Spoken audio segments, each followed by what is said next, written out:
So there's a couple things all of her podcasts I pick up on, all of it. And I cover this because I don't, where I work, I need to keep that under the radar. Although everybody knows since I'm on this damn Truman Show.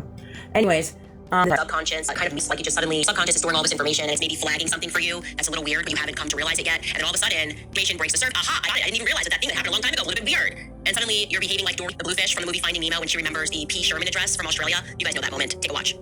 So, Sydney. P. Sherman 22 Sydney.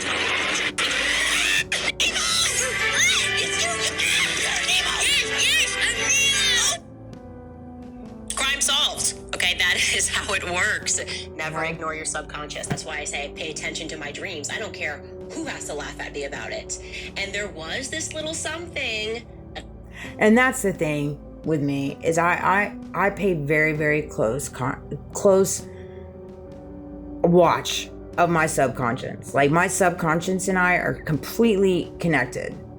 And that runs along my intuition, my discernment, my inner knowing. And when I clock things, I clock things. Now, that just because I don't say them out loud doesn't mean I don't clock them. There's a lot of things I clock that I do not talk about. There's a lot of things in my day-to-day when I come in contact with people that I do not say, specifically for a reason. Because like I told my coworker, some things are just not worth my battles. I just don't care. I don't care the perceptions of what people care or carry of me. I don't care if I'm surrounded by people that are doing manipulative tactics or manipulative things to get me in a negative headspace. I just don't feed them. I don't feed them. I don't feed them my energy. I have control of my energy, right? And I have control of how I respond to things. So it's just, I'm uninterested in playing these childish games. Like I'm done playing them. And so when my conscience and my subconscious connected, it's like that.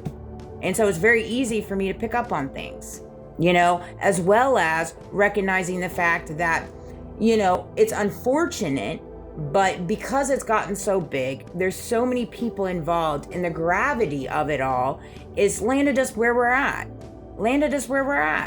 And it's one of those things. I didn't ask for this. And yet people are upset with me because I'm still alive. And I didn't ask for this. It's like, and furthermore, if you're upset with me, why didn't you just come and talk to me? Why didn't you just do it in the courts? Whatever it is you say I did, you didn't. Why? Why didn't you? Just asking for a friend. If so-and-so and so-and-so and so-and-so did so-and-so, wouldn't you do it that way? Especially if you're upstanding, faithful people. Do you not believe in the law system? Do you not believe in the judicial system? Shoot, some of you work in it. Some of you are a part of it. So, make it make sense. It doesn't. None of it makes sense. I would agree. We're on the same page of that. I would agree. We've landed here and none of it makes sense. I'm completely in agreement with you. And so that said, Dory is my girl. I love Dory. True freedom is a lonely road. True freedom is a lonely road. It's an extremely lonely road. So be prepared for it.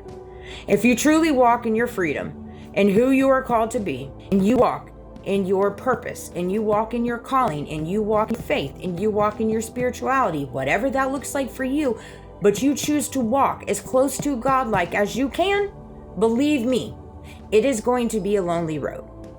It is. It just is. This world is not designed for people to walk like God and carry the God-like nature. It's not. They don't actually want you to do that. Because, get closer, when you start walking in your God-like nature and you start walking with his characteristics, they no longer have power over you. And that's what they want. Dun dun dun dun. Very simple line item there for you all. Very simple line item. So it's one of those things. You just accept the fact that it's going to be a lonely road. Benefit of the doubt until proven guilty. That's the thing. We don't even do that anymore. Nobody gives the benefit of the doubt until proven guilty. Nope. Tyler did it. He's the one that assassinated Charlie Kirk. He's the one. He's it. She did it. She's the one. But not even been proven guilty. Shoot, there's not even any evidence. Not even any evidence. And he hasn't even admitted to anything. And here they are. That's the world we live in now. It's one of those things. You have to ask yourself, why do we live in a world like that? Why do we live in such a corruptive world where people have this much power, where they do dirty deeds and then they set up people like me or Tyler to take the fall for their dirty deeds because they have a lot of power, they have a lot of pull, they have a lot of status quo. They know so-and-so and so-and-so and so, and they're a part of so-and-so and so-and-so and so-and-so. And they have pull in the FBI. Freaking Patel. My gosh. That man just looks crazy.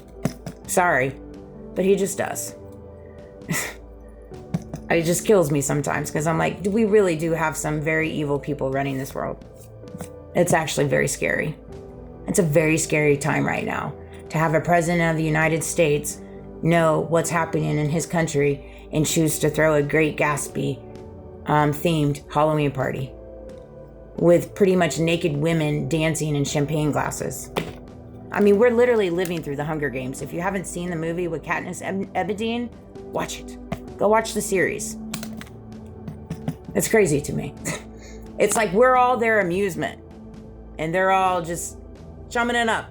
Like, it's just bizarre to me. It's crazy right now. Where'd my notes go?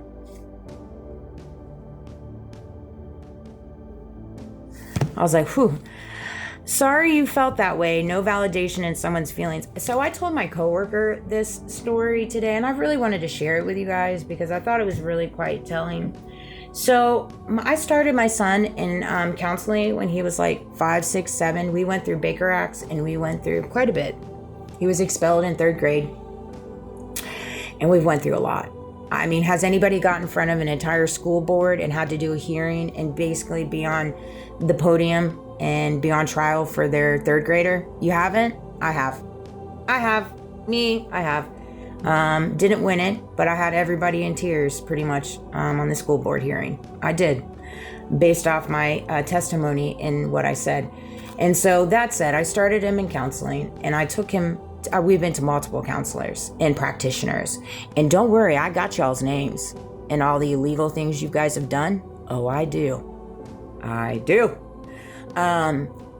But this particular one had told me when I was talking to him about some of the disciplinary issues that I was having with my son when he was younger, he told me to say, I'm sorry you feel that way.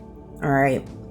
And so I did. I started saying that. And as we've grown older, I now realize that that is such a manipulative, lack of accountability verbiage to say to someone. Especially now that my son has said it to me quite a few times, and that's where karma kind of takes a slap around, and my mom's even said it to me before. I've never said it to my mother, but my mother did say it to me, which was really hurtful, you know.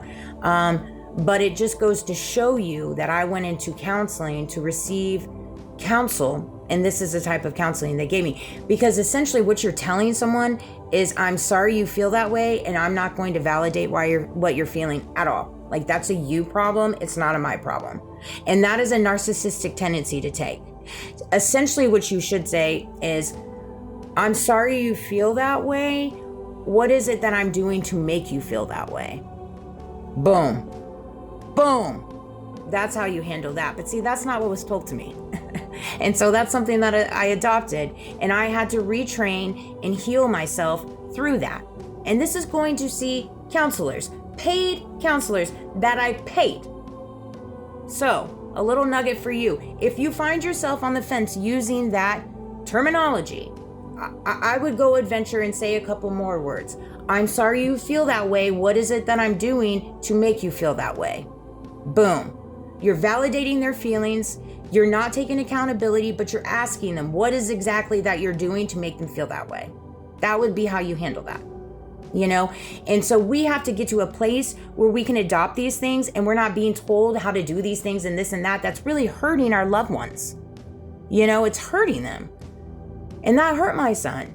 It did, you know, and now I've had to retrain, and, you know, we've had to work through different things in our relationship. But yeah, he said it to me, and rightfully so. Rightfully so. This is stuff that I said to him was from a boy when I went to counseling, and I just was trying to do right, take my kid to counseling and try to get through all these hardships that we went through with everything. And, you know, I love you guys. Have a great night. This is my only video, and sweet dreams.